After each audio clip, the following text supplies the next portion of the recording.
In the mid-1990s, a small Scottish town was grappling with abandoned buildings and one of the highest unemployment rates in the country.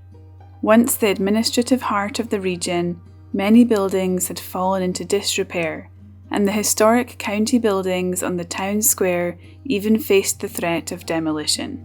But then everything changed. The town was selected from 6 contenders to become Scotland's national book town. Let's discover how this town turned its fate around. Welcome to Wigtown.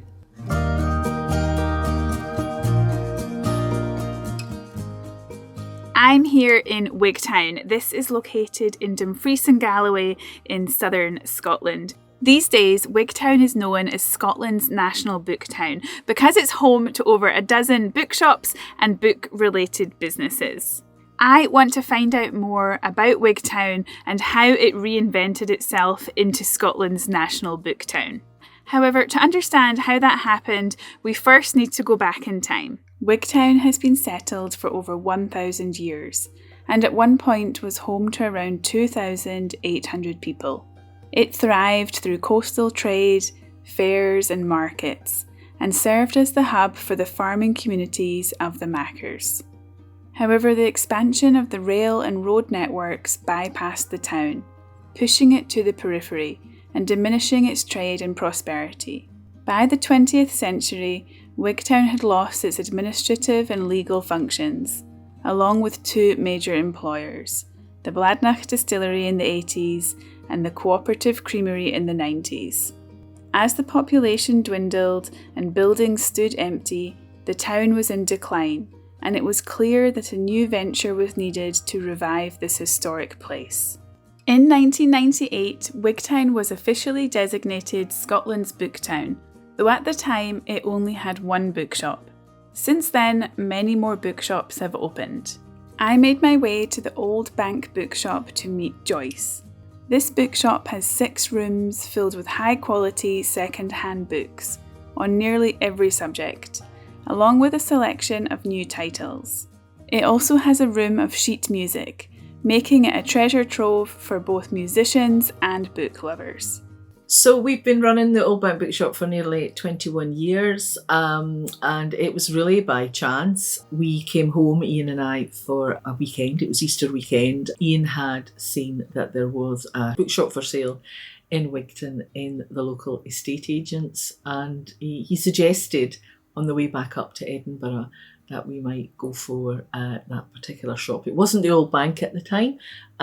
We were in for another bookshop, and then that changed, but we jumped in at the very last minute for the Old Bank Bookshop, and the rest is history. I like to think of myself as a librarian bookseller, so I've worked in books professionally for nearly 38 years, and I love being surrounded by books. I love recommending books. I love encouraging reading. That was my job for many, many years. And I love meeting people from all over the world. What works in one bookshop won't necessarily work in another bookshop, so it just grows with your experience. The new books, we've added new since the pandemic, and that is because I went back to what I was doing as a librarian, which was basically in diversity education and fiction and translation. The new books is sort of more curated. The second hand is what works for this shop, what we definitely know will work for this shop, and that's just experience over the years. Wigtown has definitely become a destination. So it impacts hugely on your business, but particularly during the Wigtown Book Festival. We could not do without those 10 days. Those 10 days can mean the equivalent of a very good month. So that can set you up for the winter, because there's a core group of bookshops. That is why people are coming to Wigtown, because we are Scotland's national book town. It was great to speak to Joyce and find out more about the Old Bank Bookshop. I wanted to buy a book and they recommended this one. It's called In Dark Water by Lynn McEwen, and it's a crime thriller which is set in this local area. So really looking forward to reading this. Before I head to the next place, I'd like to say thanks to Proton Pass for making it possible to film this video today. I'm someone who's always been terrible at remembering passwords, especially as you now sometimes need numbers, special characters and capital letters. All the passwords end up being different. I always found myself resetting my passwords only to forget it again a week later. However, this nightmare is now over since I started using Proton Pass.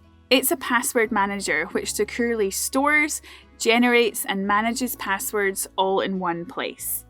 Unlike some password managers that only encrypt passwords, Proton Pass also encrypts usernames, card details and even personal notes, so no one, not even Proton Pass, can see your data.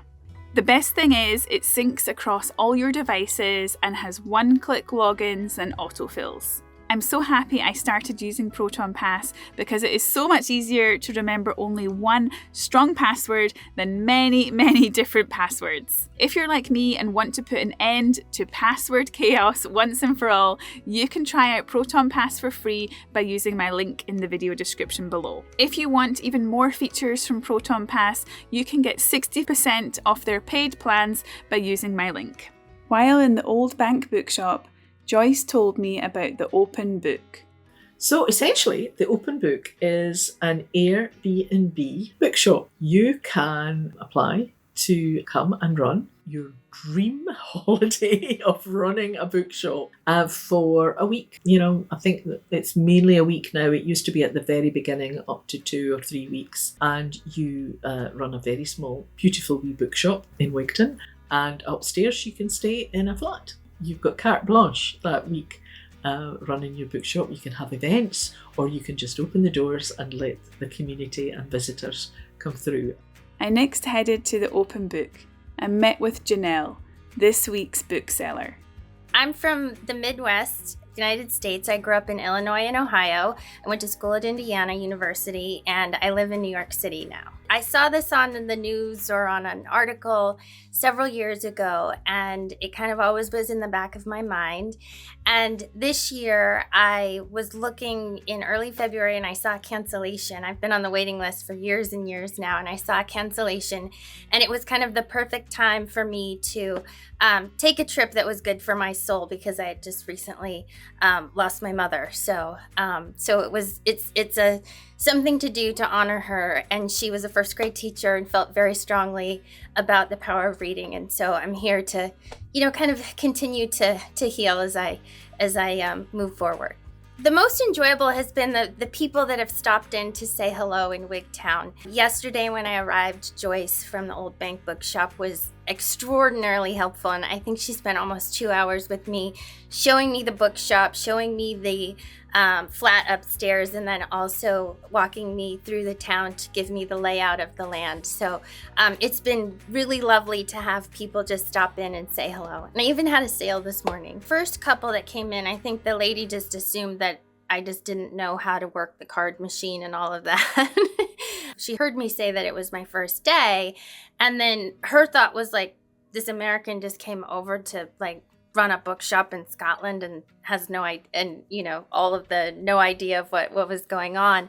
But I then explained that it's an Airbnb upstairs and that you come over for a week, and so we got to chat, and I explained that the flat upstairs is not terribly unfamiliar to me because I had lived in Ireland for a bit. So it's been very lovely to chat with a few people and whatnot. These are all the people and where they're from. So I actually put my purple dot on Cayman because there were so many on New York that I just put it on a different place that I had lived. So that's a good idea. The booksellers that have come over the past several years have drafted and written notes and recommendations and tips and tricks for all of the new booksellers. So this is volume 1, and then this is volume 2. Each bookseller writes different things and what their theme was. This one I found very lovely because it's got the poppy in it. And this was a crocheted poppy. So each person puts their little stamp on the store and then gives tips and tricks to remind people of their time. The girl who was here before, she left me a little message on the Scrabble board, which was really kind. She said, "Welcome to Wigtown. Next team, enjoy open booking. Goodbye." So I literally just changed this morning from, it was a display about the Netherlands and Europe, and I picked cooking. I'll change it tomorrow too, I'm sure. So it's fun to get to change things. I get to write the signs outside. I get to choose my hours, meet people, talk to people.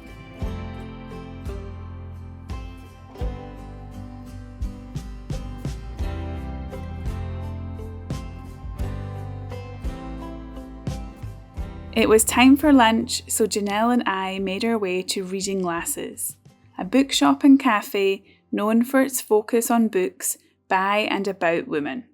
I opted for a bowl of beetroot and tomato soup with a cheese and pickle sandwich. I'm now going to head to the largest second-hand bookshop in Scotland, and it is here in Wigtown. Some of you may already be familiar with the bookshop, as its owner, Sean Bithell, is the author of the best-selling book, The Diary of a Bookseller. This 9-room bookshop houses around 100,000 books and is known for its towering, floor-to-ceiling bookshelves and its eccentric collection of books. I had the opportunity to sit down with Sean to learn about how he became the owner of the bookshop back in 2001. I grew up around here in Galloway, just on a farm outside Wigtown, and when the shop opened I must have been about 18, I remember thinking that will never last, and it did. And then I was home visiting my parents one Christmas, and I went to see the owner, and he said, "I'm selling up, I'm retiring, why don't you buy the shop?" And I thought I wasn't really doing much with my life at the time, and so I said, "Well, I've got no money." He said, "You don't need money, banks have money." So I went to the bank and they lent me the money, and here I am. It wasn't something I'd ever dreamed about or imagined that I would end up doing. But when the opportunity came along, I just thought, this is perfect. And it really has been. I couldn't think of a better life. I sort of fell into it by accident, really, rather than design. The best bit really is being surrounded by 100,000 books and coming downstairs every day into the shop, and that's what you see the first thing every morning and all day. And if you're a book lover or a reader, then it's paradise. What more could you want? The thing that surprised me most when I bought the shop was how rude people can be. If you're in any kind of thing that can be perceived as a service industry, so if you're working behind a counter in a bar, in a restaurant, being a waiter, waitress, whatever, I think there are people who treat you like a second-class citizen. And that is something that's, I suppose, is disappointing rather than anything else. You don't expect people to behave like that. But the other side of that is most customers are great. Most customers are really interesting, don't haggle about price. If they do talk to you, they usually have something interesting to say. So on the whole, 99% of customers are great. But the 1% is the percent that you remember. Selling secondhand books isn't really an easy way to make a living. It's quite hard because you are competing against online giants now. My stock, the previous owner told me that the stock probably went up about 10% in value every year in the time before I bought it. I would say it's probably gone down 10% in value every year in the last 10 years. So incrementally decreasing, because you can get things online for practically nothing. And people expect that now. Sean's first book, The Diary of a Bookseller, was published in 2017 and has since been translated into more than 20 languages. It offers a candid and humorous glimpse into the world of bookselling.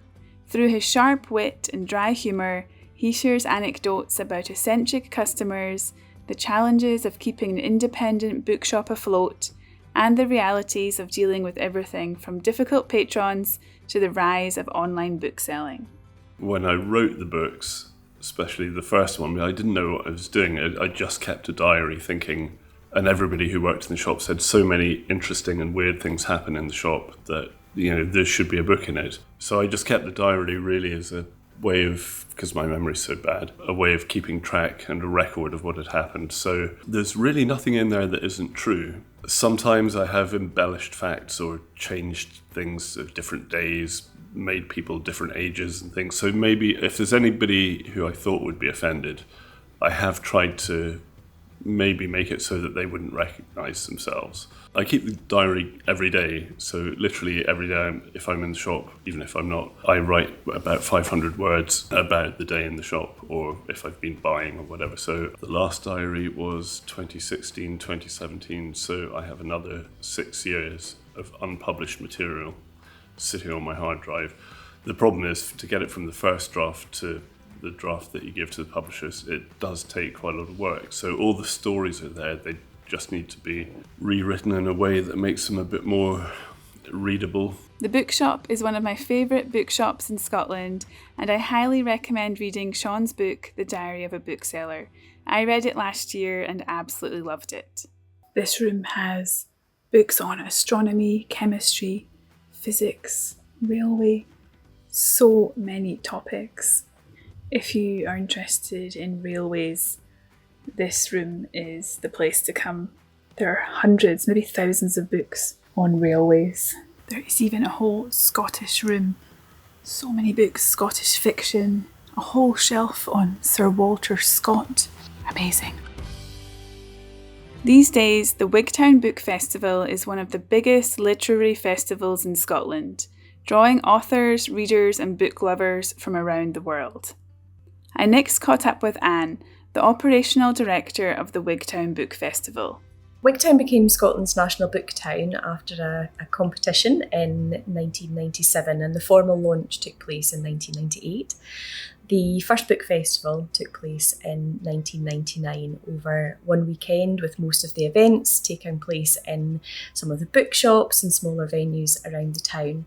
There were under 1,000 participants that year, and in 2024 we had 19,000 people in the audience who came to enjoy more than 200 events at the festival in marquees and in the main hall in the county buildings. We've always said that the collective of independent bookshops and the book festival really work, hand in hand to be able to promote literature and to promote a love of reading and a love of writing. So it really has strengthened Wigtown's identity, and indeed, after the loss of industry, given us a new identity. The festival each year brings somewhere in the region of £4.2 million to the economy, and that's something that we really couldn't do without. Our hopes for the future are to continue to grow and develop the festival. We've been really incredibly lucky this year to finally be able to buy our own building, so we've now got a permanent home for Wigtown Festival Company in the town centre in Wigtown. That hopefully gives a sense of confidence and strength in our ability to grow and be sustainable in the future, despite the challenges with arts funding. And we really hope that we can get to a point where our audience returns to pre-pandemic numbers, and that we can just continue to present a really exciting, engaging programme for local people and visitors.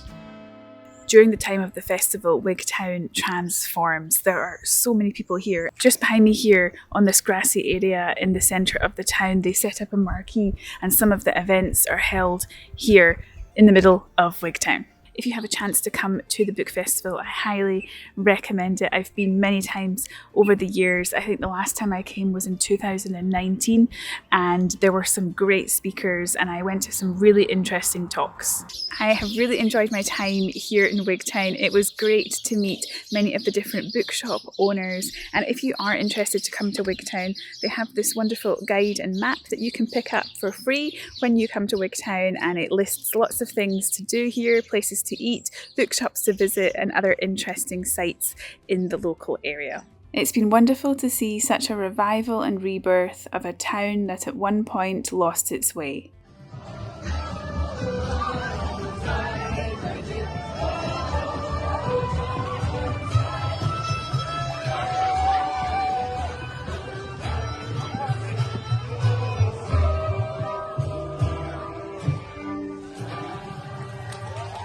Thank you for watching, and I'll see you next time.